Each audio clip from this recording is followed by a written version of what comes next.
You ever buy something that makes people look at you like you've lost your damn mind? Yeah, that was me. I'm Ethan Hale, 34 high school art teacher. I've been scraping by, saving up bit by bit for something that felt like mine. Not a vacation, not a flashy car, just space. A place I could fix, shape, breathe in. Something nobody else got a say in. And I found it $900. An old wood frame house in the edge hills of our town. Rotted porch windows, boarded floors, sinking in like tired shoulders. But it had a name on the deed mine. And for the first time in years, that meant something. The day I signed the papers, I felt lighter, drove down the gravel road, pulled into the weed-eaten drive, and just stared. It looked worse than the pictures, and the roof leaned like it had secrets, paint peeled in big, sad flakes. The mailbox didn't even stand straight. I didn't care. I stepped out, dropped a fold-up chair in the gravel, and sat there like I was guarding a castle. And then the texts started. The first one came from my dad, Martin. So you chose this over your brother's wellness center. Disappointed but not surprised. Then came the family group chat blow-up. Brandon, my older brother, made some snide comment about how I couldn't even hold down a real career, but had the audacity to blow the family's emergency savings on a shack. My name was wiped from the Easter invite chain by the next morning. Guess I was out again. See, in our family, Brandon was the golden child, former college athlete turned entrepreneur. He ran a yoga retreat, a wellness spa hybrid that barely broke even, but was always on the verge of booming. My parents kept him afloat. I chipped in sometimes too. Silently, I was the reliable one. The quiet one, the one who said, "It's okay, too much," until I didn't. Because this time I said no. I didn't scream, didn't throw things. I just bought a house.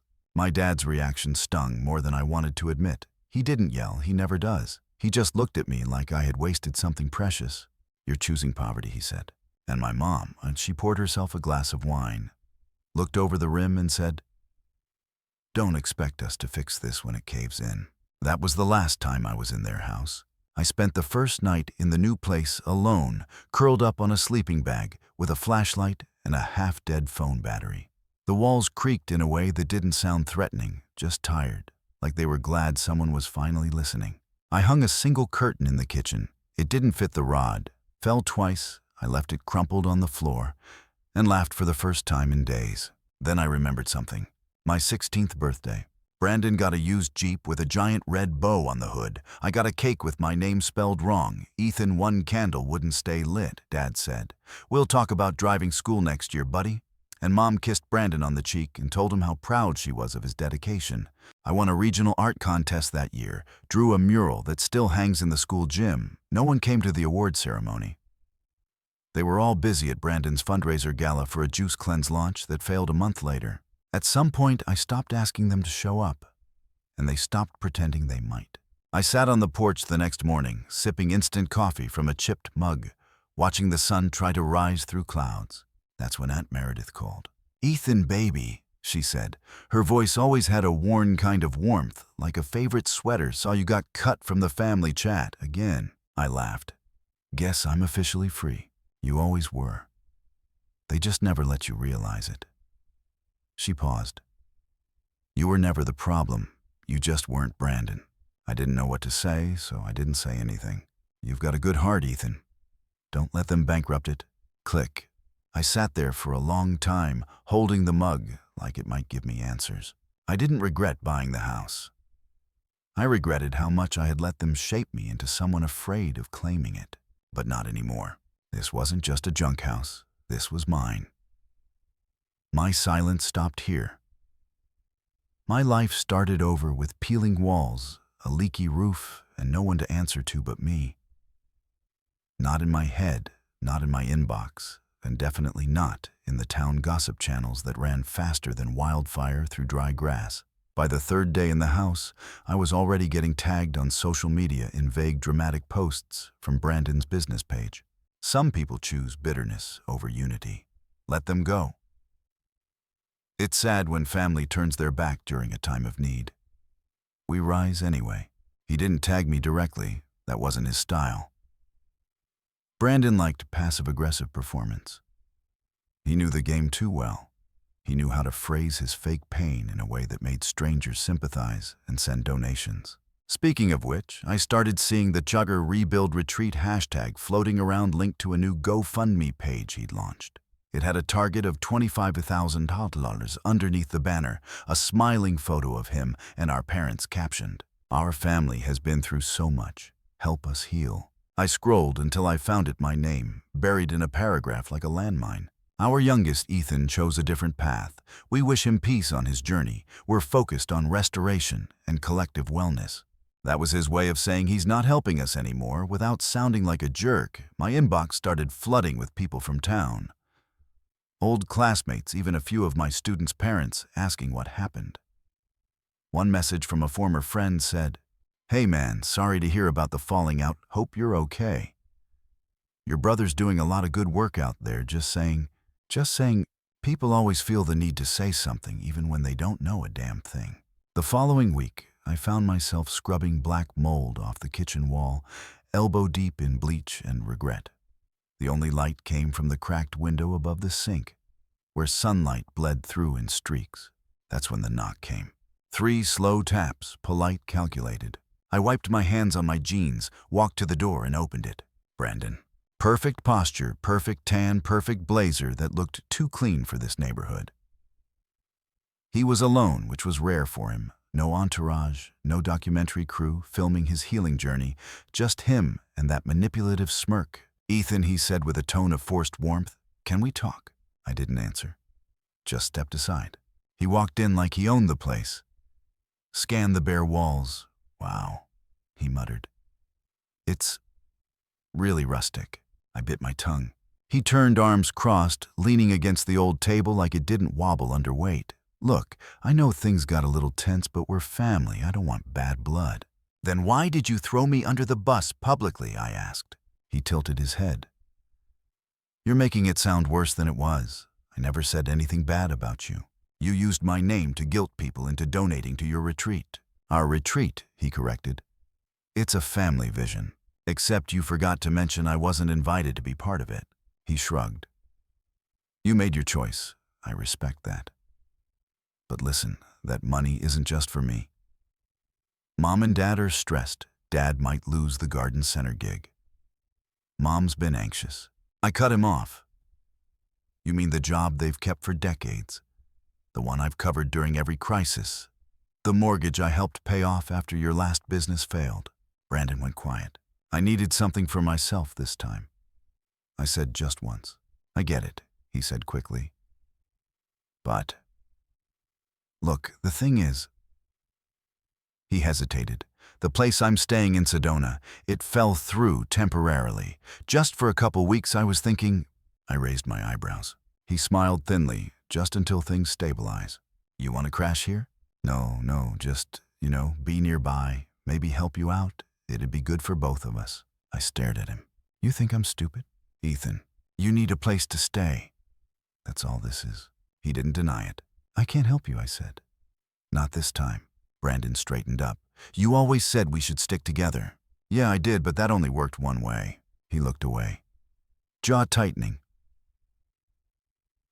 "Fine, enjoy your mold palace." As he left, he turned around once more, smile gone. "You've always been jealous, of the attention, the love. Maybe if you weren't so bitter, you'd have gotten some too." I didn't respond, just closed the door behind him.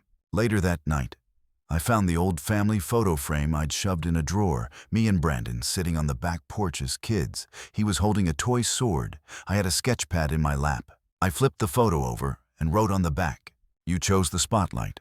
I chose peace." Then I shoved it back in the drawer where it belonged. I thought saying no would be the end of it. I was wrong. Brandon didn't just leave it at the doorstep with his bruised ego. He took it online, the only place he knew how to spin his version of the truth with perfect filters and emotionally baited hashtags. The first video showed up 2 days after he left my house. A shaky selfie clip, dramatic lighting, whispered narration, and his signature sad eyes. Sometimes we lose people we thought were our forever. But the journey must go on. My brother is struggling. He's in this place. We tried to help, but he pushed us away. We're sending him love. He needs healing more than judgment. My name wasn't said out loud, but people knew. They always knew. The comments poured in, fast. Prayers for your brother. You're so strong to deal with this. Hope he finds peace soon. It was like watching someone narrate my life as a tragedy I hadn't auditioned for. I stared at the screen for a full minute before closing the app. I knew better than to respond. But then I got a notification that made my stomach drop. GoFundMe campaign updated. New goal $50,000. New title, Let's Help Ethan Rise. And there I was, my face, without permission. A blurry photo from my porch. Me in worn-out jeans and paint-smeared hands bent over a toolbox underneath a caption. This is my baby brother. He's rebuilding from nothing. Let's lift him together. Like I was a stray dog he found in a ditch. There were already hundreds of donations, thousands of dollars, and the money set to deposit into his business account. That's when the heat started rising in my chest, not shame, not sadness, rage. The kind that burns slow, the kind that reminds you how long you've been quiet for the sake of keeping peace. I didn't want revenge. I wanted truth. I took screenshots of everything, the fundraiser, the videos, the transactions connected to his wellness, LLC, every staged photo, every manipulated caption. Then I did something that felt foreign at first. I asked for help. I posted one simple message in a quiet Facebook group I'd joined a year earlier. A community for small-town freelancers and legal-minded creators. I didn't name him. I didn't rant. I just posted this. What legal grounds are there if someone starts a fundraiser in your name without consent and profits from it? Asking seriously, have receipts. The responses were immediate, supportive, informed. One stood out. This is textbook exploitation. If you're open to chatting, I'm a paralegal. I specialize in online fundraising fraud.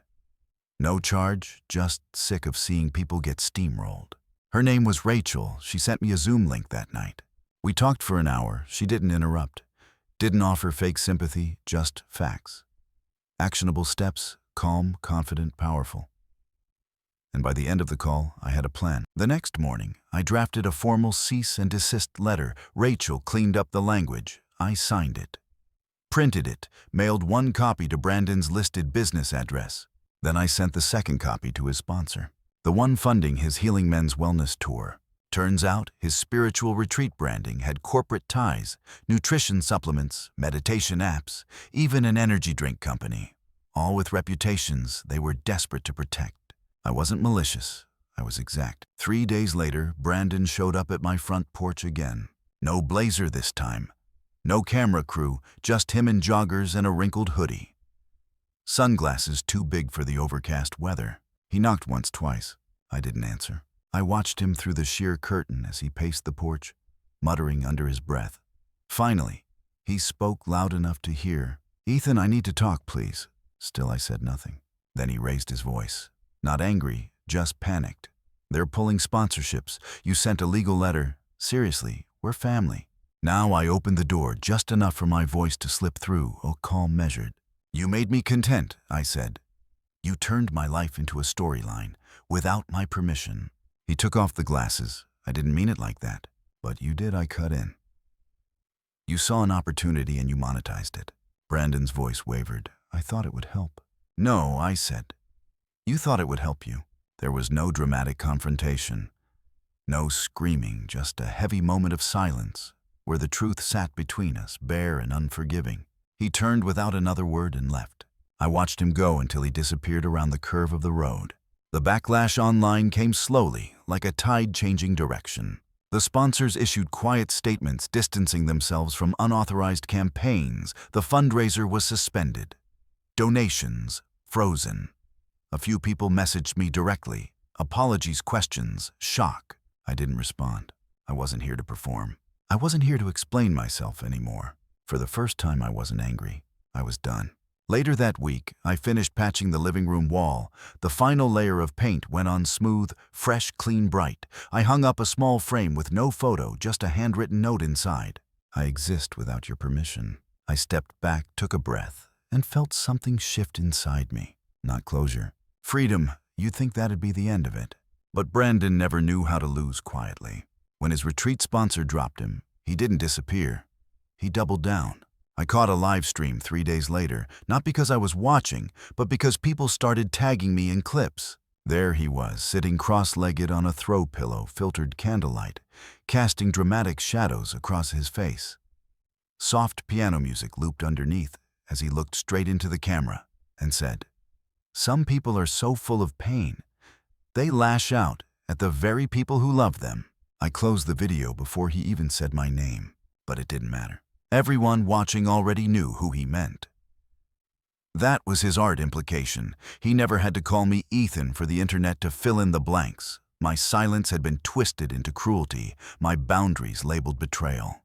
But what none of them knew, what he hadn't posted, was what came in the mail a week later. A thick envelope from a law office in Los Angeles. Inside, copies of grant applications submitted under my name. Brandon had cited me as a displaced victim of emotional trauma, claiming I was the inspiration behind his Healing Roots initiative. He even included excerpts from texts I'd sent him years ago, twisted out of context to prove his narrative of being the supportive brother to a broken soul. I wasn't just content anymore. I was a business pitch. And somehow that cut deeper than all the live streams and fake concern. I forwarded everything to Rachel, my paralegal lifeline. She called within an hour. "Ethan," she said, "this isn't just unethical. This could be federal fraud, especially if he used falsified documentation to access grants or tax breaks." My jaw tightens. What do? We document, we file, and we make sure that the next time he tells this story, he has to tell the whole thing. The storm broke at his next event, a paid in-person seminar at a boutique hotel on the outskirts of Santa Fe. Brandon billed it as a weekend of reconnection and radical family healing. His followers showed up in droves, wellness influencers, low-level celebrities, broken people clinging to hope wrapped in Instagram quotes. I wasn't one of them. But I sent someone who was Aunt Renee. She'd reached out the week before.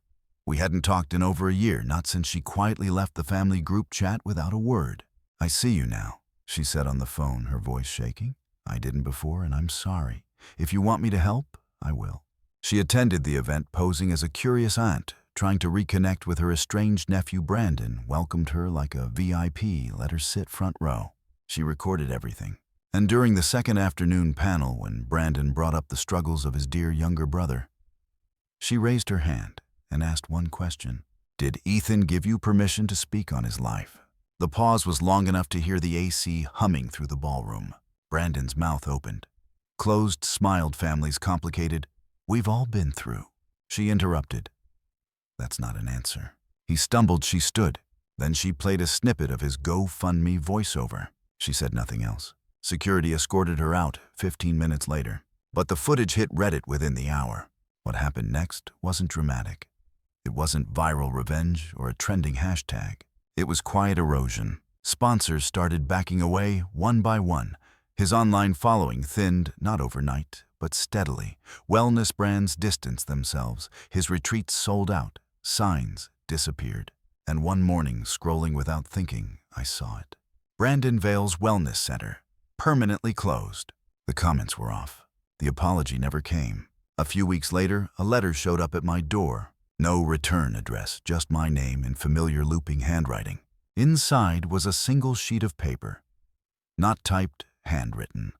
No greeting, no closing. "You always needed to be the victim. Now you've won. I hope it was worth it." I didn't shred it. I folded it twice and dropped it in the drawer beside the kitchen sink, next to the coupons, takeout menus, and receipts I'd probably never use. Let him sit there with the expired promises. The neighborhood was quiet that spring. Flowers started to push through the rocky edges of my front walk. I replaced the busted porch light and sanded the doorframe. The work was slow but honest. One Saturday, the community hosted a cleanup day. I set out brownies and lemonade again. Kids chalked bright stars across the sidewalk. Someone drew a crude version of my house with a smiley face in the window. They handed it to me shyly. "It's you," the kid said. "You're smiling now." I didn't know what to say, but I smiled, and that felt enough. Later that evening, while organizing tools in the shed, I found an old, unopened letter from my first university, my acceptance to the architecture program I'd turned down to stay home and help take care of Brandon when our parents split. I stood there in the dim light, staring at the faded envelope. There was no sadness, no regret, just a reminder. I'd always known how to build. This time, I just chose myself as the foundation. Summer arrived slowly, like it wasn't sure if it wanted to stay. Then the old window panes rattled less, and the creak in the hallway floor started sounding more like a heartbeat than a warning. I painted over the peeling trim with leftover cans I found at a church sale. None of the colors matched. That felt right. My house looked like a patchwork quilt now, imperfect, lived in, honest. I got up early on weekends, fixed what I could, made peace with what I couldn't. The wind no longer whistled through every crack. My body no longer jumped at every voicemail. One afternoon, I stood by the window sipping coffee when I saw a familiar car slow in front of the house. It was him, Brandon. Even from a distance, he looked different, smaller. Like life had finally pressed against him instead of parting for him like a red carpet. He didn't get out of the car, just stared at the house for a while, then turned and drove away. He didn't knock. And for the first time, I didn't wonder why. He had no place here anymore. A week later, a new neighbor moved in across the street. Her name was Marcy, divorced. 2 kids. She wore faded jeans and carried furniture. One stubborn chair at a time, instead of hiring movers. I helped her with the couch. She thanked me with lemon bars. When I told her my name, she paused. "Wait, are you Ethan Vale?" I braced myself, "Yeah." She laughed. "My sister sent me that Reddit thread last month. Said, 'Read this, and don't ever let your ex manipulate you again.'"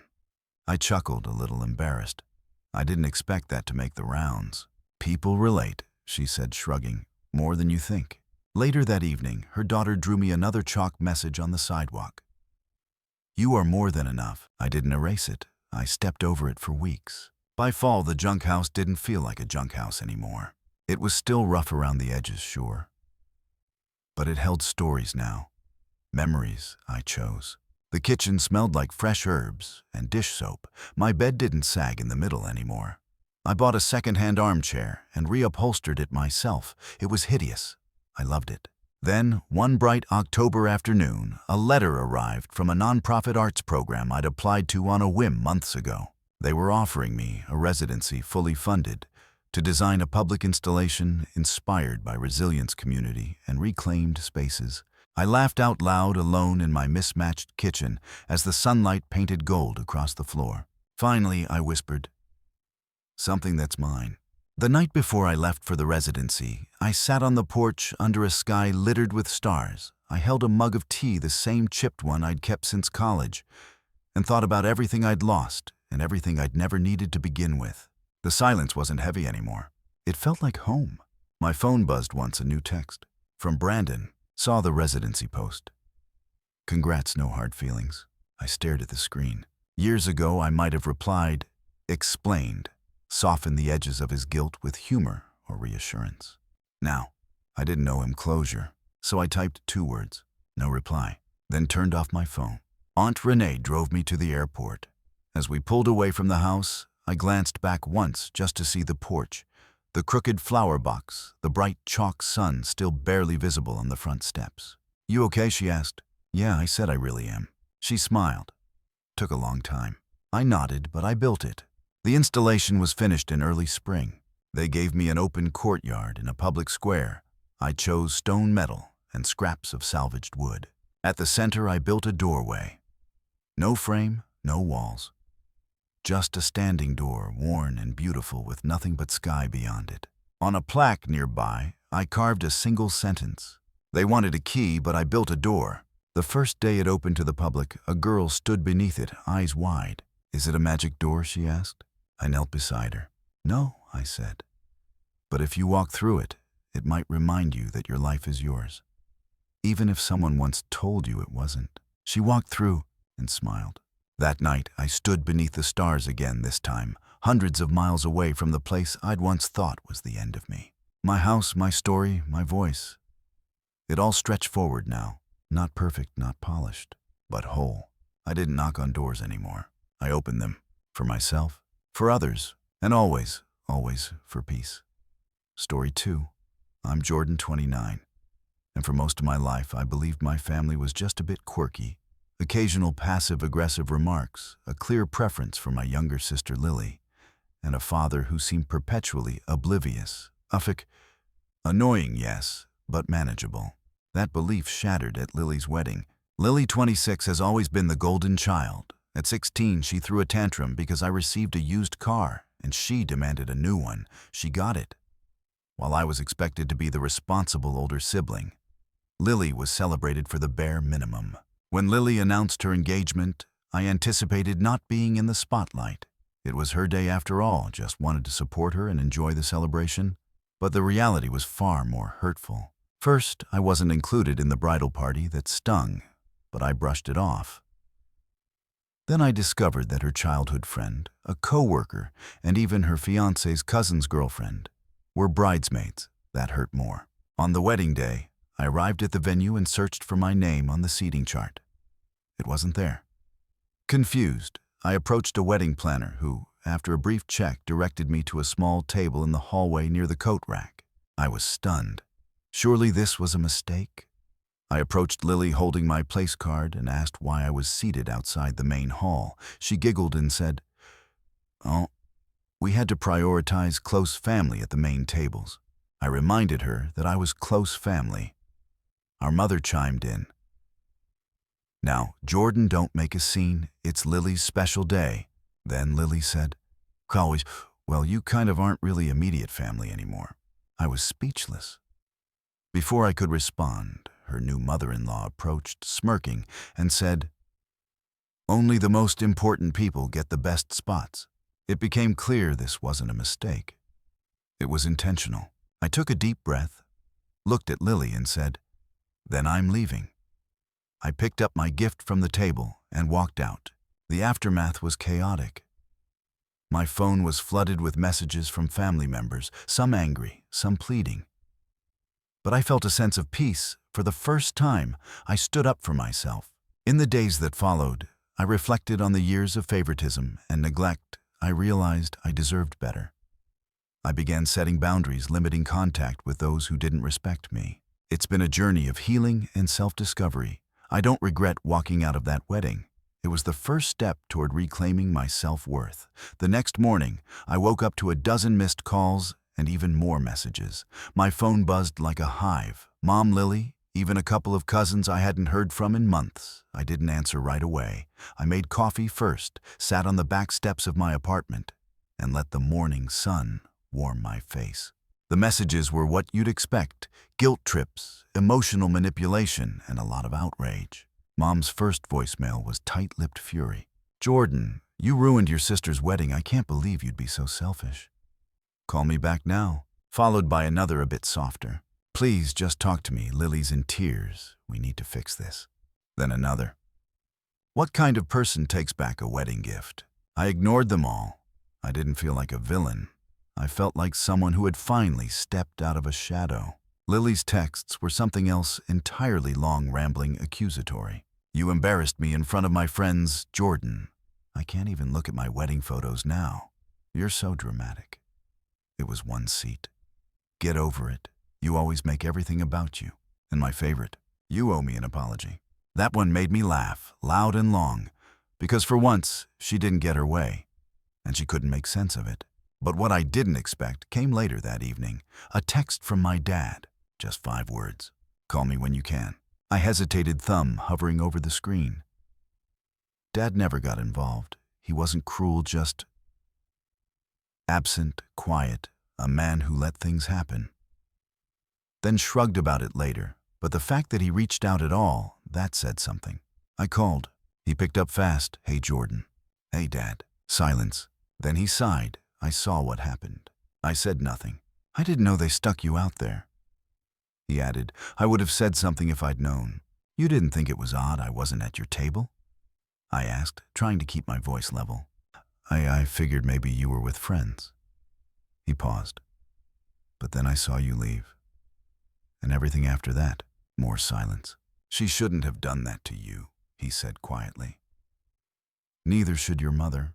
That caught me off guard. Dad never chose sides. "She said I'm not really immediate family," I said. He let out a long breath. That was cruel. I swallowed hard, thanks. "She's asking for an apology, you know." I snorted. Of course she is. She thinks it'll fix things. Make Emile, her mother-in-law, calm down. Oh, so that's what this is really about. I said damage control. He didn't deny it. I leaned back against the kitchen wall. I'm not sorry, Dad. I'm not going to apologize. I didn't lie. I didn't create that mess. I just didn't let it stay hidden. I know, he said, and for once that felt like enough. In the days that followed the story, spread family, friends, even co-workers who'd seen clips on social media. Someone at the wedding had recorded the exchange naturally. The internet doesn't sleep. Lily had tried to play the victim online, but public sympathy was thin. Too many people had seen too much. And the groom, apparently not thrilled. According to a cousin, he and Lily got into it at the end of the reception. Something about an honesty, respect, and being blindsided in front of his entire family. The honeymoon was delayed, possibly canceled. As for Emile, she hadn't spoken to Lily since my mom tried to mediate. But that bridge was ashes. She was furious. And truth be told, I didn't blame her. I spent those next few weeks in a strange kind of peace. The calm after the storm. For the first time in my adult life, I wasn't bending backward for people who wouldn't meet me halfway. I focused on myself, my work, my friends. I fixed the leaky faucet in my kitchen, picked up old hobbies I hadn't touched in years, like painting and hiking, small things, but they grounded me. Some nights, though, the quiet would settle in, and I'd wonder, was I too harsh? Could I have handled it differently? But every time I remembered standing alone in that hallway, hearing my sister say I wasn't really family, the doubt evaporated. That moment made everything clear. Family isn't just blood. It's how you're treated. It's whether someone makes space for you, not just at a table, but in their life. Lily didn't? Not really. Neither did my mother, and maybe not even Dad, not fully. But now at least he was trying. And that meant something. By the end of that month, I got one last message from Lily. If you ever want to be part of this family again, you know what you have to do. I didn't respond. Because I already was part of a family, the one I was choosing for myself. It took me a while to realize peace isn't quiet. It's not the absence of conflict. It's the presence of truth, the kind that sits steady in your chest, even when everyone else is shouting. After Lily's last message, her little ultimatum, I didn't reply. I let it sit in my inbox like a rock at the bottom of a river. No need to pick it up. No need to throw it back. A few weeks passed. I didn't go to any family dinners. I didn't check the family group chat. I didn't send holiday photos. The silence from me wasn't a protest. It was a decision. And in that space, something new grew. I started spending more time with people who saw me as a whole person. A friend of mine, Cam, invited me to his sister's barbecue one weekend. I almost said no. I was tired, worn thin. But I went. And when I arrived, a seat was waiting for me. Nothing fancy, just a chair in the shade already pulled out at the table. Someone handed me a glass of lemonade without asking. Someone else scooted over to make room for me. And for the first time in what felt like years, I sat down at a table and felt like I belonged there. Not because I earned it, not because I'd proved myself, just because I showed up. That hit harder than I expected. Meanwhile, back in the family sphere, the cracks were getting wider. I heard through my cousin Maya, who was always too honest for her own good, that Lily and her husband had started couples therapy, not out of growth, out of damage control. Turns out, Emile had made good on her threat. She pulled her support, financial, emotional, social, everything. And without that shine, Lily's whole curated life started to dim. People stopped pretending. The photos stopped getting likes. The brand deals disappeared. Her friends, half of whom only stuck around for the Instagram tags, drifted off. The world she'd built on sand finally met the tide. Mom was still trying to fix things. She emailed me once. A long-winded letter about family forgiveness, how nobody's perfect. She slipped in a few lines about how Lily was going through a lot and regretted how things were handled. But nowhere in that letter was the word sorry. Nowhere did it say we were wrong. Just a whole lot of bending, twisting, rephrasing. I didn't reply. Not out of spite. Out of clarity. The kind that says, if someone can't name the harm, they're not ready to heal it. Then came the invitation. Not a wedding. A baby shower. Lily was pregnant. I found out through a mailed card, handwritten with little pink flowers and a printed message. We'd love for you to join us as we celebrate this next chapter. Your presence would mean the world. I stared at the envelope for a long time, not angry, just tired. Because I knew what it meant. It wasn't about reconnection. It was about rewriting, pretending things were fine, that nothing had ever happened, that we were all still playing happy family. But I couldn't play that game anymore, so I didn't go. No long reply. No dramatic goodbye. Just a message short and calm. Thank you for the invitation. I'm not able to attend.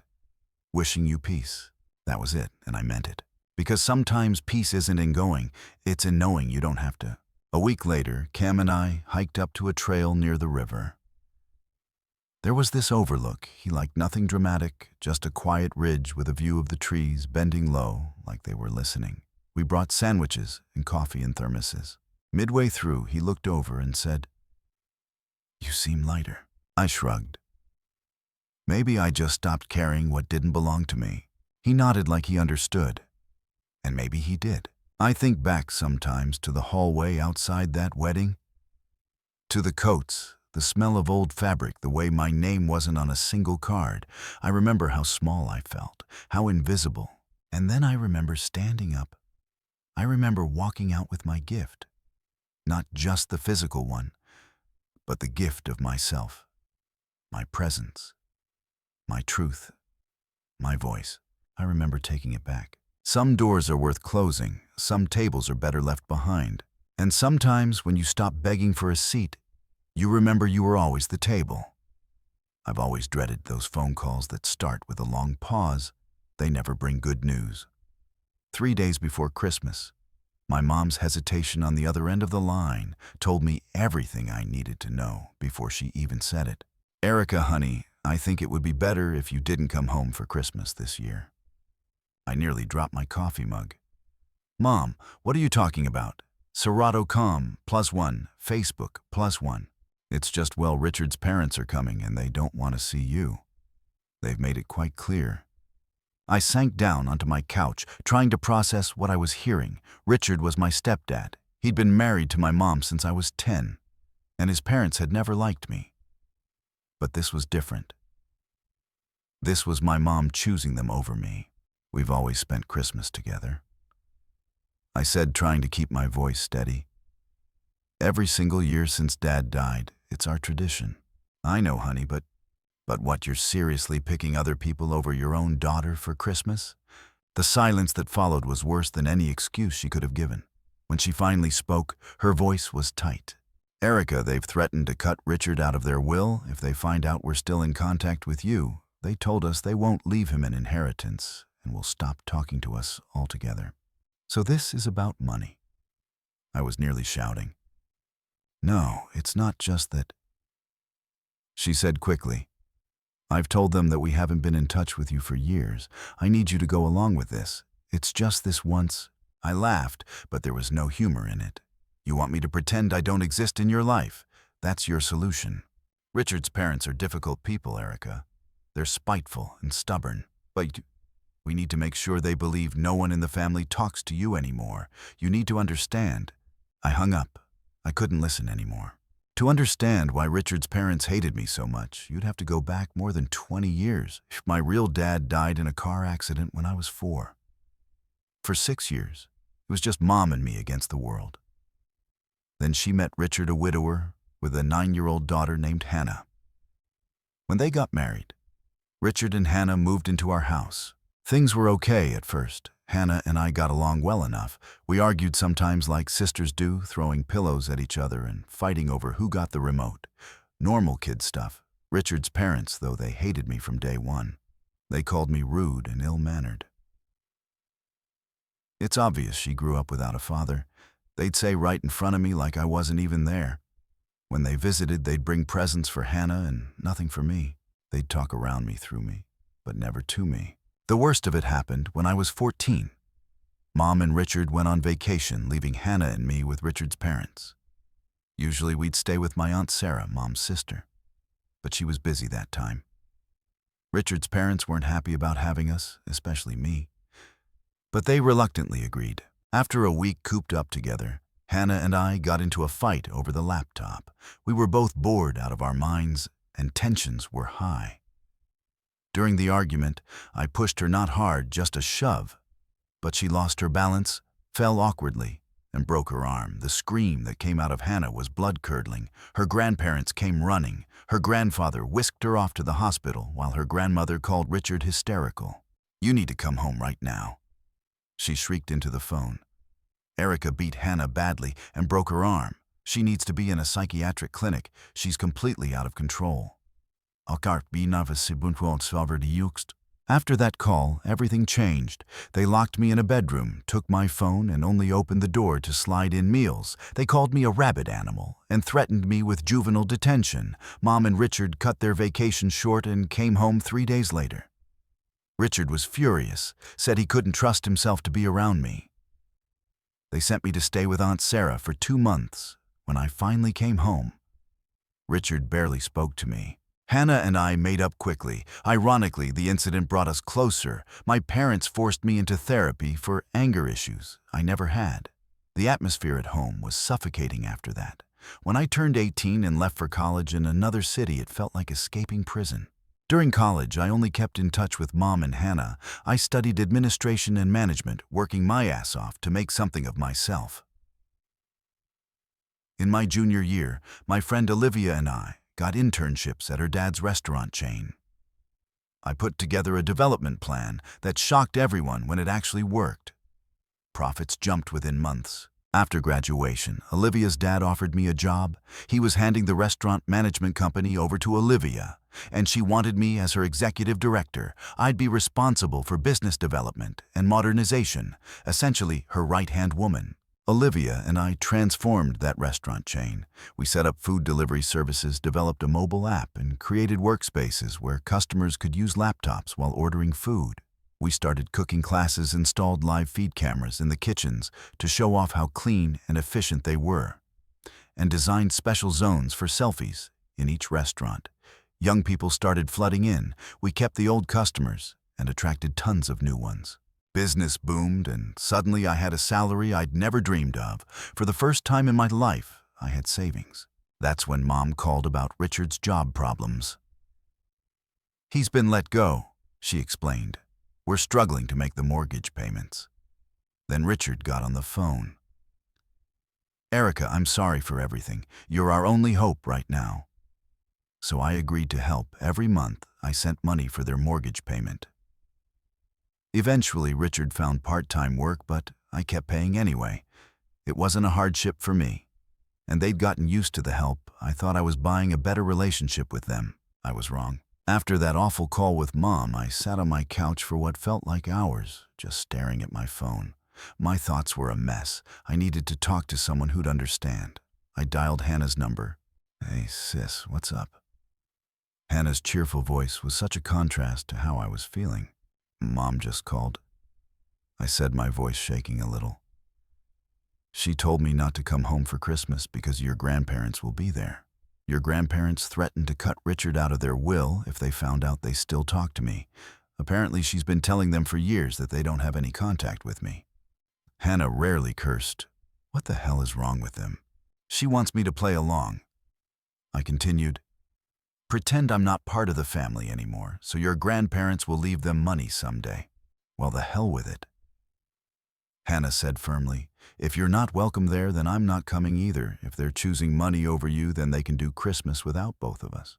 Tears welled up in my eyes. After everything we'd been through, Hannah was still the one person in my family who had my back unconditionally. After hanging up with Hannah, I felt slightly better.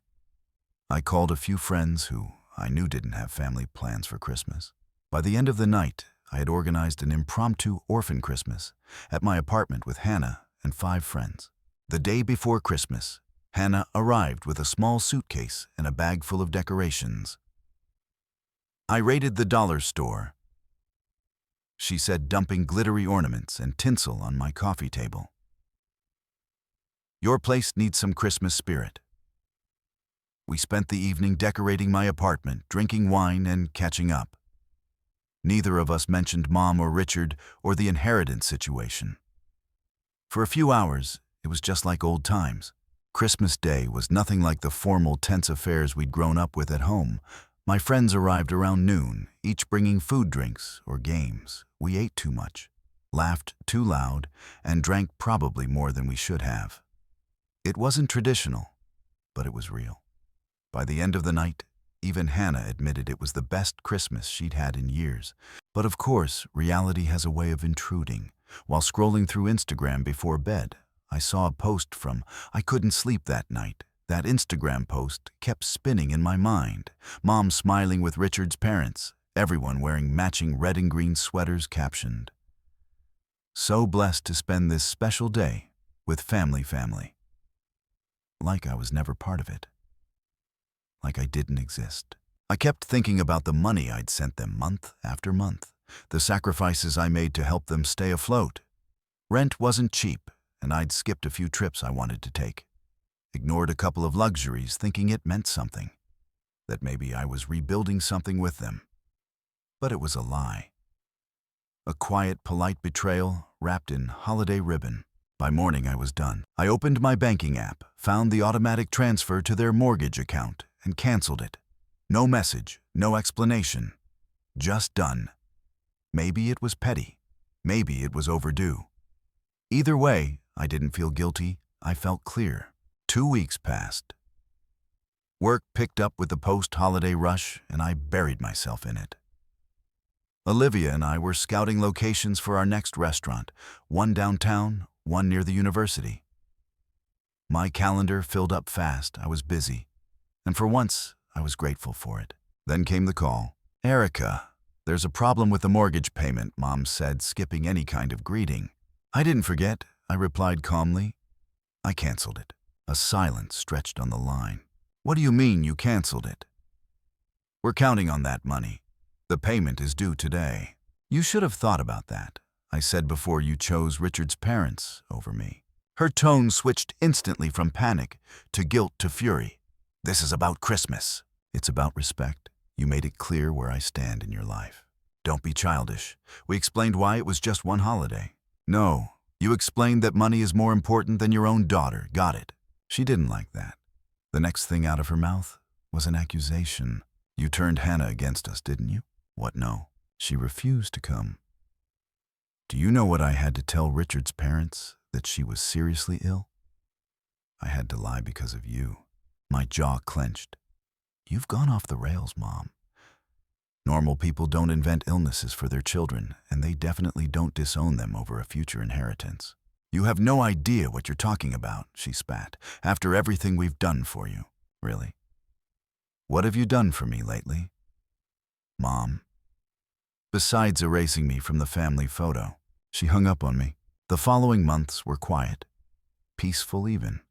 No calls, no voicemails, no guilt trips. Hannah still visited whenever she could, and she always brought laughter and warmth. She was the only part of that family that still felt like home. Work kept me grounded. Olivia and I launched our new location, and it took off faster than expected.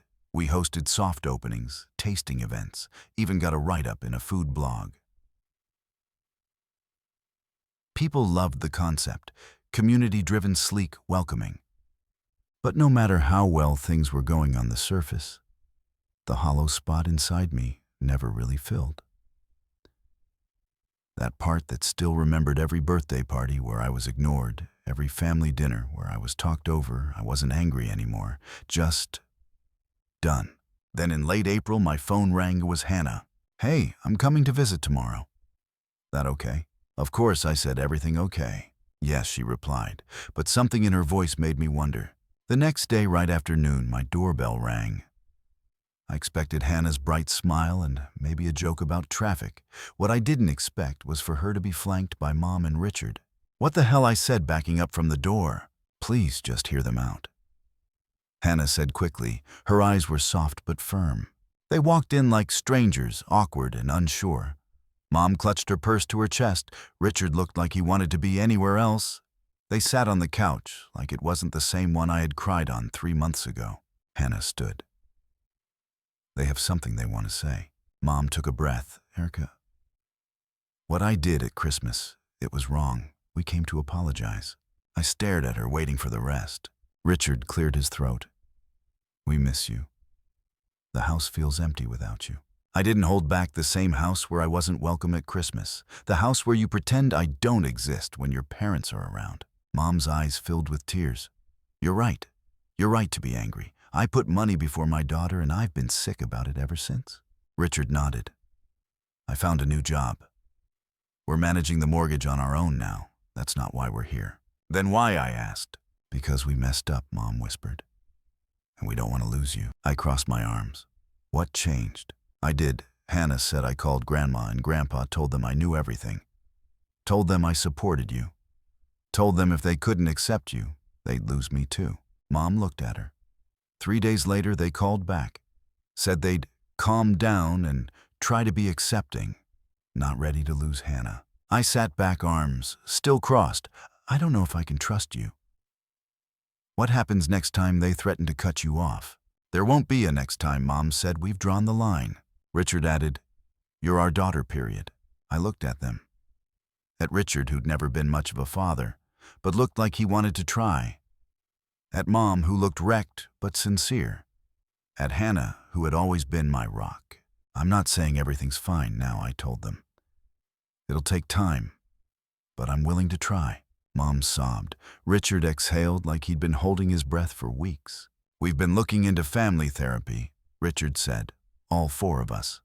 No pretending. No more lies. I blinked. You in therapy. He actually laughed, embarrassed. Yeah. Turns out I've got a lot to unpack. That night stretched into hours of conversation. We talked about everything. Christmas, the inheritance, the way I felt erased. We made a plan. Family therapy once a week. Dinners once a month. Boundaries in place. It wasn't forgiveness yet, but it was a beginning. After they left, Hannah stayed behind. You okay? She asked. I don't know, I answered. Part of me wants to believe them, another part's waiting for it to fall apart again. She nodded. For what it's worth, I think they mean it this time. Did they ask you to set this up? She shook her head. All me. I was tired of playing middleman. Tired of watching them miss you while pretending they didn't. I exhaled. I'm still not sure therapy's gonna fix all of this. Probably not, she said. But it's a start. And I'll be there too. Making sure they don't screw it up. I smiled at her, that tired, grateful kind of smile. When did you get so smart? She nudged me with her elbow. I had a good teacher. That night, I thought about second chances, about what it means to rebuild something from the pieces. Family isn't just DNA. It's loyalty, consistency, effort. I wasn't ready to hand over trust freely. But maybe I'd let them start earning it back. The first family therapy session was awkward. We sat in a circle, me, Mom, Richard, and Hannah, in a softly lit room that smelled faintly of lavender and old carpet. Dr. Kellerman was in her 50s, with a quiet kind of strength. She didn't smile much, but when she did, it felt like she meant it. She welcomed us without judgment, asked questions that didn't have easy answers, and waited patiently through the silence that came after. I just want my family back, Mom said first, dabbing her eyes with a tissue. I want to know why I was disposable. I said, my voice didn't shake, why it was so easy to cut me out. Richard shifted. I want to be a better father. Not just for Hannah, but for Erica too. Hannah, always the peacemaker, gave a soft smile. I want us to stop pretending. No more secrets, no more lies. Dr. Kellerman nodded. That's a good place to start. And so we began. Week by week, we dug up things we'd buried years ago. There were long pauses and awkward stares. Some sessions ended in tears, others in anger, but we kept showing up. We talked about the past, the accident with Hannah's arm when we were kids, the way I'd been blamed, the punishment that came after, and the years of tension that never really healed. Richard admitted what I always suspected. I knew you didn't hurt her on purpose. But my parents were in my ear, and I didn't stand up for you. I let them convince me you were dangerous. That was wrong. Hearing that was both validating and infuriating. All those years of being told I was the problem. And it wasn't even true. We talked about the money too. The mortgage payments I'd made month after month, how Mom and Richard never questioned it, just accepted it, like it was owed, how they leaned on my support without giving anything back. I thought I was buying peace. I told them, turns out I was just buying silence. Outside therapy, we started making small changes. Mom called sometimes just to check in, not to ask for anything. Richard sent me an article once about restaurant tech trends. It was clumsy, but it felt like effort. And Hannah, well, she was the glue holding everything together. She never let us backslide. She kept the conversations honest, called people out. When they slipped into old patterns, she was braver than I gave her credit for. 2 months in, Richard opened up about his own upbringing. My parents used money like a leash, he said. If I didn't do what they wanted, they'd threaten to cut me off. They tried to do the same with you, Erica. And I let them. He looked straight at me. I'm sorry I didn't protect you. I didn't treat you like a daughter. You deserved better. And that was when something in me softened. Not fully, but enough to let the light in. By the 3rd month, we decided to test our progress. Mom invited me over for dinner, just the 4 of us. No in-laws, no pretending. I almost said no. Walking into that house again made my stomach twist, but when I stepped through the door, I was met with the smell of lasagna, my favorite, and a dining room filled with old family photos, some I hadn't seen in years. There was one of me and Hannah at her high school graduation, one from my college ceremony, another of all 4 of us at a summer barbecue back when things still felt whole. We put these back up, Mom said, noticing me looking, because they belong here. You belong here. Dinner was clumsy at first. Too many pauses, too many people afraid to say the wrong thing. But we got through it. We even laughed once or twice. It wasn't perfect, but it felt possible. After dinner, Richard asked me to follow him to his office. There was a manila folder on the desk next to a legal pad and a stack of bills. I wanted to show you this, he said, handing me a printed document. It was a revised will. I've made sure that no matter what happens with my parents or their inheritance, you and Hannah are treated equally. You're both my daughters, and I'm done letting them dictate that. I didn't say anything right away, just held the paper, my throat tight. It's not about the money, he said. It's about making it clear you're my family. Always have been. I cried and I didn't hide it. On the drive home, I called Hannah. You'll never guess what Dad just showed me, I said, telling her about the will. She laughed. I know he's been working on it with the lawyer for weeks. Wanted to surprise you. I leaned my head back against the headrest. When did everything change? When you stopped trying to fix them with your money, she said. When you showed them they couldn't treat you like that and still expect you to carry the weight. She was right. Sometimes you have to let things fall apart so you can rebuild them right. At the next therapy session, Dr. Kellerman asked us what we'd learned.